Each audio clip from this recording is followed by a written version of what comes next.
Hi everyone, thanks for tuning into Sims Bookshop. I hope you're all having a wonderful day. Today we're going to be reviewing The Temptation of Magic by Megan Scott. And you know what? I really did enjoy this book a whole lot. It wasn't exactly what I was expecting when I was getting into the book. And I think it was a slow burn, enemies to lovers.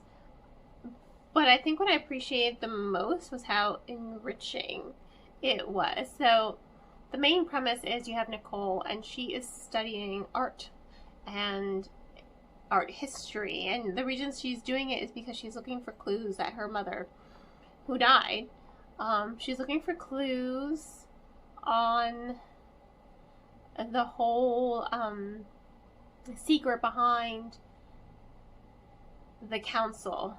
You know, the Wake, this order that kind of governs all the supernaturals and keeps them all in line. And what do they have? They have these beings called Imperials, who are the ultimate hunter. So Imperials, when they are hunting someone that they are deemed ready to kill, their body, their physiology changes to match that of the perfect hunter of the prey.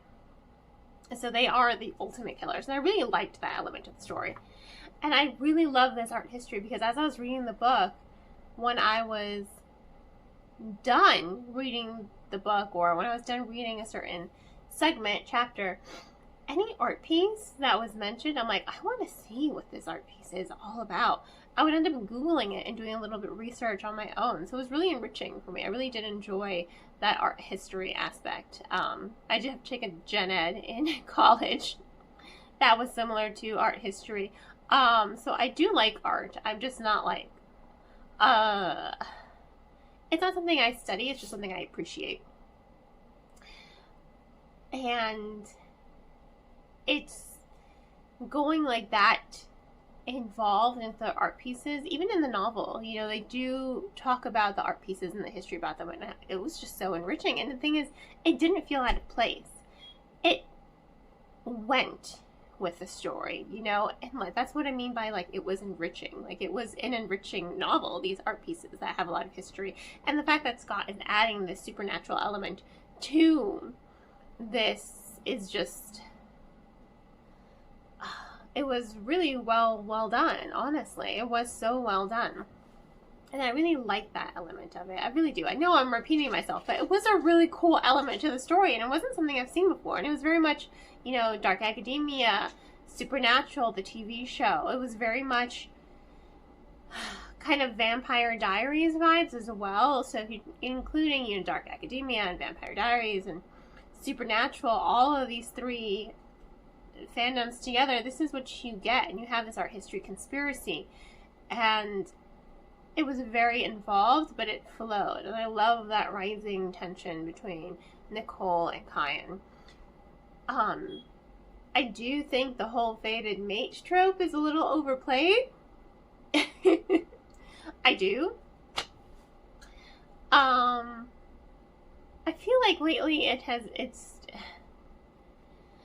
my issue with it is just that I think it's overplayed, honestly. However, that being said, I think Scott did something different with it, with her storytelling, and in the way she developed the relationship between these two characters.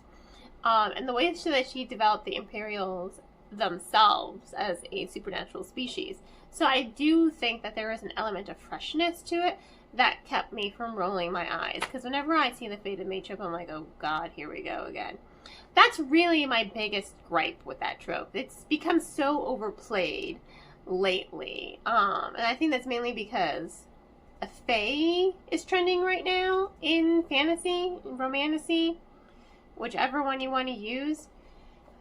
The whole fae thing element is trending. So that trope is kind of trending.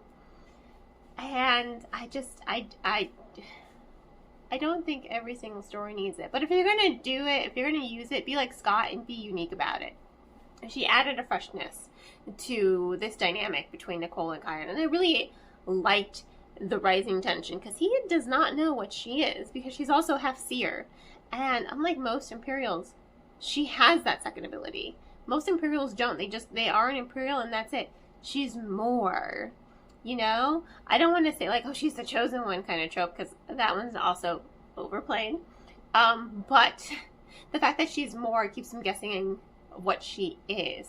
And you also see this attraction build between them, along with her inner resentment, because her mother was an Imperial, but it was another Imperial that killed her mother.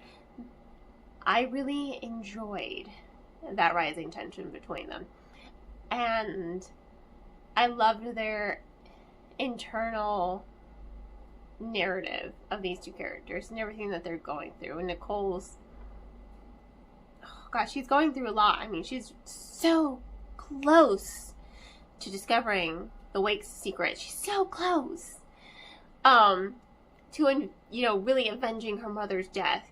But she's still so far away. And then she meets Kyan, who's kind of there on the Wake's orders to hunt a killer in her midst, and she has to play a dangerous balancing game of doing this, but also being his partner, but not letting him close. And then she's building the attraction between them. A lot of sexual tension. I do like that rising tension. I did enjoy the story. I am excited to see where it's going to go. And again, I really, really love that art history aspect of the story. It was very enriching for me, and it really added to that dark academia atmosphere. I mean, I felt immersed in the story. I mean, Scott did a phenomenal job with just setting a scene and showing and not telling, but really making it subversive and creating this underground world where all the supernatural creatures exist, like Nicole and her family. And it was engaging. It felt new. It felt fresh. And I really did enjoy that. So I have to give this book 4 out of 5 stars. On that note, thank you all for tuning in. Please don't forget to like, subscribe, and share with all your book loving friends. I hope you all have a wonderful rest of your day, and as always, happy reading.